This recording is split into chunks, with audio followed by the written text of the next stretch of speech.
Hey guys, Prangell Gaming here, and today I'm going to be giving you a Millwall analysis video. Now today's Millwall analysis video is Millwall versus Crewe. The game that ended 1-1 at the Den. Very, very frustrating for a Millwall fan, and I think we've got a lot to improve on if we are to play up against Oxford and beat them and progress in the John Stones Paint Trophy. Now I might be dreaming there, but it is something we've got to try and do. We have to try and beat them today.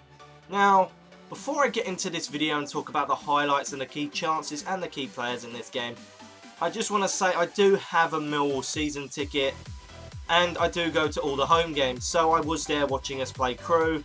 And that being said, if you do disagree with anything I say, then tell me in the comments section, because I do want to know other fans' opinions, and I'll be happy to talk to anyone as any views on Millwall, especially if you've been to the games, because you can tell me what you saw and what maybe I didn't see, and let me know. It'd be quite interesting. I've always wanted to talk to more Millwall fans and learn how everyone's opinions are going, so just tell me. I might as well start knowing what you guys think, because some fans have been telling me certain things, some fans have been telling me other things. I'm always wanting feedback of how the team's doing, where maybe we're going right, where we're going wrong. So yeah. Now, what happened in this game? Well, the first chance I'm going to be talking about is a chance from Aidan O'Brien, the man who actually got a hat-trick on the reverse fixture when we was away from home to Crewe. The chance started from a great over-the-top chip ball by Sean Williams. It then was moved on and it went straight to Aidan O'Brien, who controlled it very well. He then done a few skills to get past Oliver Turnton that actually put him through against Garrett, the goalkeeper, but unfortunately Garrett came off his line and was straight out to save the ball. Aidan O'Brien didn't really have much to aim at apart from the goalkeeper. Now Crewe did have the next chance, and it was a great chance from Bakayoko, who crossed the ball into the feet of Inman. Now Inman was about to have a chance to shoot, but he lost the ball as Beavers tackled the ball away from him. And then it found its way to a Crewe player. Now I do apologise for whoever this player was, because I can't see who the player was. Usually I'd see the player's shirt number and I'd go and find out who that was, but I didn't see it there. And I've been looking through the highlights a lot and I really can't find out who it is. So if anyone knows who that player was, let me know, because I would like to know who it was. Now that player, he let a rocket fly and Archer had to make an absolutely fantastic save to keep us in the game, because if we had conceded, it probably would have been a nightmare scenario. Now Millwall should have made it 1-0 through Jed Wallace, our fantastic loanee from Wolves, who have just extended his loan to Millwall for a bit longer. I think it's 93 days.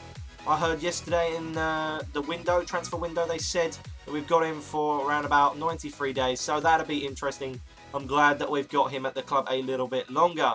Now, unfortunately, he did miss it after the great build-up play from Morrison, who smashed the ball up the pitch to Lee Gregory, who then also had some fantastic dribbling and even put in a great cross for Wallace, who slid on the ball, and he managed to connect with the ball, but he somehow managed to miss the goal. And I've got to say, those are the chances that if you miss them, you may live to regret them, and that's how I actually think Millwall feel after that missed chance.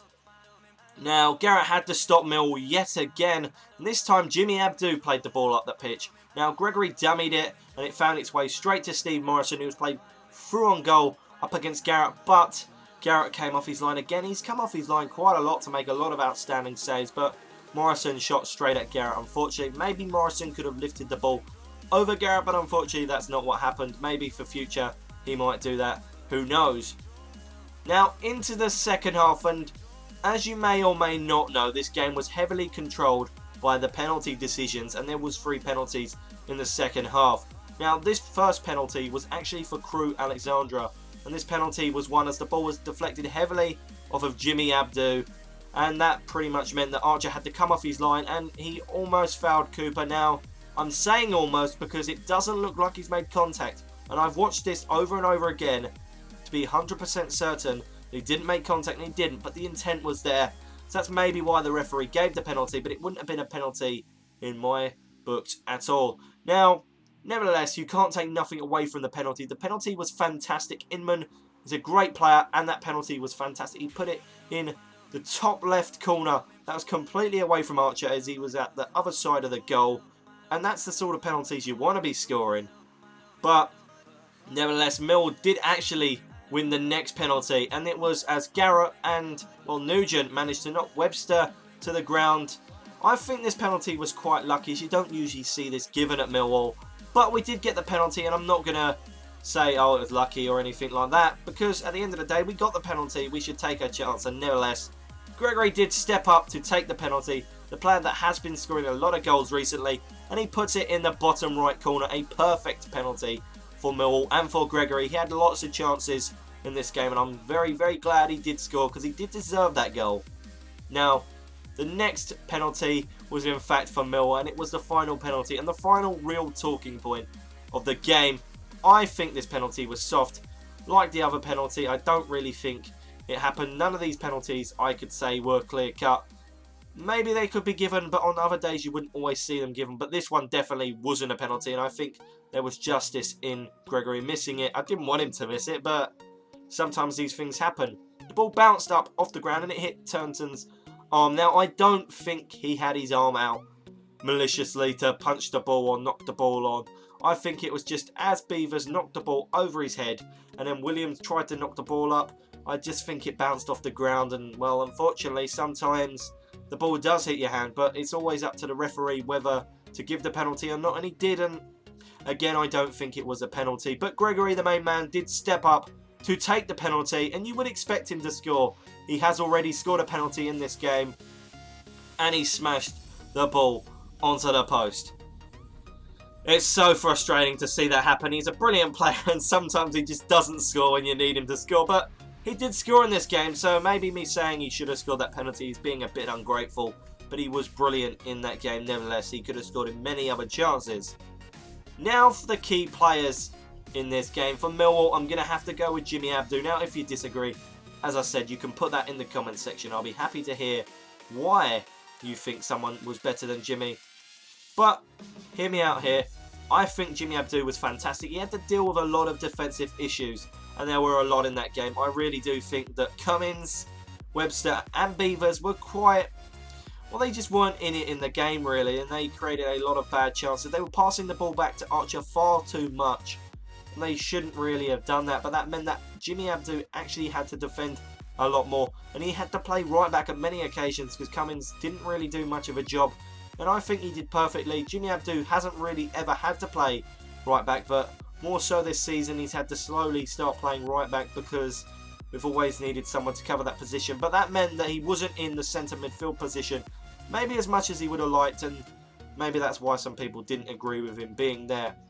Now, he did attack in the game and he did create some chances, but also he did have a downside to his game where he gave away the penalty. I can't defend him for that. The ball just deflected off of him. You could say that that's bad, but you could also say that's unintentional. If I didn't give the key player to Jimmy Abdu, I'd probably give it to Gregory, but also again, Gregory did score and had many chances that he didn't score, and he also did miss the penalty, so there are plenty of arguments for certain players in this game, but them two were definitely the key two, but I'd say Abdu was better. Now the key player for Crewe, well, there only was one player for this, wasn't there? It's Garrett, their goalkeeper. He made a lot of fantastic saves. He was always quick off his line. I haven't really seen him play that much this season, but if he's always like that, then he's got a good future ahead of him, as he's always going to be making lots of great saves, and he should really be at a better team than Crewe if he's really doing that week in, week out. But if it was a one-off, then I'm very surprised because he played fantastic and he did win Crewe the point. And I think without him, the game definitely would have been a lot different and we probably would have won the game. Now, Millwall, our next game is against Oxford tonight. We are away from home in the second leg of the Johnson's Paint Trophy. I really, really hope we can win this. We need 2-0 to progress into penalties. Could we get 3-0? Maybe that's asking a bit too much of our players, but I don't know how this game's going to go. It'll be interesting. Hopefully we can get a decent result. It'd be nice to go to Wembley. I have been there every other occasion in the last couple of years, but I've never really been to a Johnson's Paint Trophy final. So maybe that could be something to look forward to. But we've got to win the game first. Sometimes it isn't our speciality to actually win games. But we are away from home, so that's all I can say about that.